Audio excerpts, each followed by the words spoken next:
Chairman Cole. Thank you, and I want to thank my friend for being here and tell her how much I agree with what she's trying to do. I think she's trying to get at the core of an issue that disturbs many of us across the board, and I think she's trying to give the president a hard choice. Unfortunately, I don't think it's a hard choice for the president, and so I am worried that we might trigger some of these things. Although, again, I understand there is a difference of opinion on this, so I think it's worth thinking through and making sure we're right. I suppose I probably disagree with a lot of members in that it seems to me you can use reconciliation to make a point or to force a choice. I think, and frankly, not just in your effort, but I think in the effort we're embarked on. So this is not in the least critical of what you're trying to do. Actually, if we could achieve what you're trying to do, I'd be ecstatic. But I don't think that's likely. And so I've always wanted to give the president a hard choice, something that he has said he's for in the past, that we know the Senate wouldn't allow him to actually vote on, and then putting more. So I just say this just to state my position, not to challenge anybody else's. I've always wanted to take something like, a couple of years ago, he said he was for change CPI. He said he was for means testing for Medicare. I'd like to have him make that choice. I'd like to put that right on his desk and see if he's remotely serious about dealing with the fiscal problem we have. Now, I don't know what he would choose to do. I would actually hope he embraced his previous positions.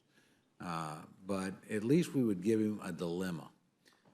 I think the things we're pursuing here, both in the main motion and your amendment, are things I agree with. And I think, frankly, no doubt the Budget Committee chairman, who we both admire and respect and have the privilege of serving on his committee, would be as robust as you are in your amendment if he thought procedurally it could make it. He really would. He would be right with you.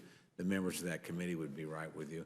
I think the same thing's probably true on the Senate side. I don't begrudge anybody their opinion, but I end up respecting the opinion of the chairman over there as well, because they're probably better advised. But again, that to me is to almost, again, I'm not going to be critical of my friend for pursuing an objective that I think she's right to pursue and that I think is the right policy.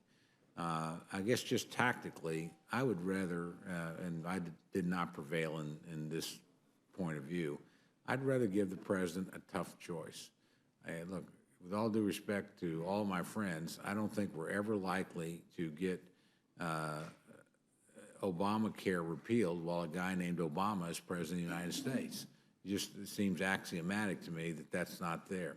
And if the aim is to make a political point, and I'm certainly not against that, sometimes you do that. You make rhetorical points to highlight issues. But in this case, Mr. President's never going to be on the ballot again. We know what the answer. I would rather give him a real choice. Now, I'm not confident at all he would do what I think the right thing is, and that is to embrace his previous positions. But, but again, this to me is an important exercise because I do think it's a clarifying exercise. And that's, I'm not critical of anybody on this. I'm just expressing my point of view. But I want to applaud my friend's consistency in this because she's been tireless and I think accurate in her efforts here. I think we agree on the goal. And nobody would be happier than me if what you propose here could actually be achieved or maybe even placed on the president's desk. Although again, I'd like to make him think about the issue instead of be able to reflexively say, look, I'm not going to do that. Boom, that's an easy veto for me. But again, that's just my opinion. So I want to thank my friend for being here. I want to thank her for her tireless efforts. And I want to join the chairman in his remarks and appreciation for what you do and every day and what you've done here. These issues aren't going away. And I think they'll still be with us on the other side of this presidency as well.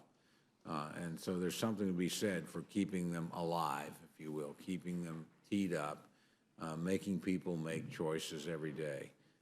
But, you know, for me, I'd rather make him make a choice that he has to at least think about. So, but I thank my friend for being here, always interested in what she has to say, and look forward to thinking long and hard as to whether this is the best way or what Chairman Price and his colleague in the Senate are proposing. It's worth thinking about. So thank my friend for bringing it here. I thank the gentleman and appreciate your perspective very much.